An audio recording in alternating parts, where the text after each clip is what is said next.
আল্লাহর ওলিদের বরকত সারা দেশ থেকে সারা বিশ্ব থেকে আল্লাহর ওলিরা আসেন, তাদের বরকতে এই খানাটা মজা হয়।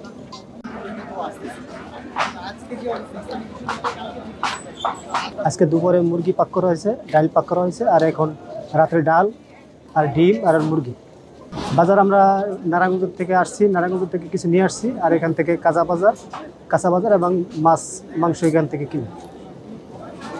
খেজমতের সাথী ভাগ করা আছে, একজন আমির বানানো হয়, জিম্মাদার সাথী, এর মাধ্যমে 5-7 জনের দেওয়া হয়, সবাই মিলে এই কাজটা করা হয়।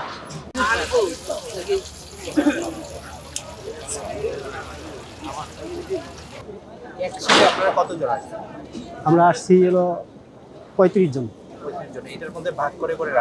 জি, কাজ কেউ থালাবাড়ি ধুয়ে, কেউ চাউল ধুয়ে দিতেছে, কেউ আলু ধুয়ে দিতেছে, কেউ আলু কাটতেছে, কেউ পেঁয়াজ কাটতেছে।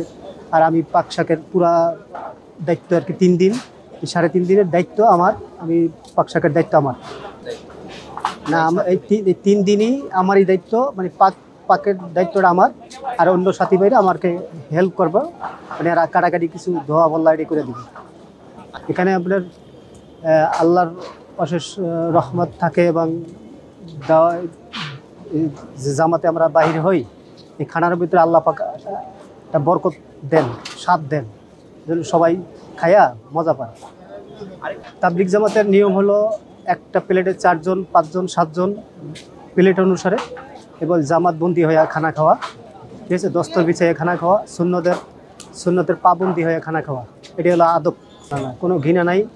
এরা একজন সাথী ভাইটা আরেকজন খায়, আরেকজন সাথী ভাইটা আরেকজন খায়, আরেকজন সাথী ভাইটা আরেকজন খায়, এবার লাস্টে যে থাকে আবার প্লেটটা সুন্দর করে সাইডটা খায়, আর বরকত।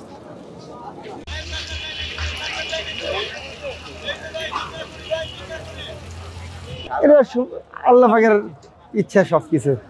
এটা তো অনেক কিছু ছাড়া পরে অনেক কিছু না দেওয়াও স্বাদ হয়। এটা আল্লাহ পাকের ইচ্ছায় সব কিছু হয়। আমাদের কোনো ইচ্ছে নেই যে মশলার কারণে বা মশলা কমের কারণে, এটার কোনো কারণ নেই। স্বাদটা পুরোটাই আল্লাহর কারণে, আল্লাহর রহমতের কারণে। জি, রাতের জন্য সবজি আর মুরগির গোস্ত দিয়ে আলু ঘাঁটি করা আছে, আর সকালে তো খিচুড়ি টিচুড়ি করা হয়ে গেছে, খাওয়া হয়ে গেছে।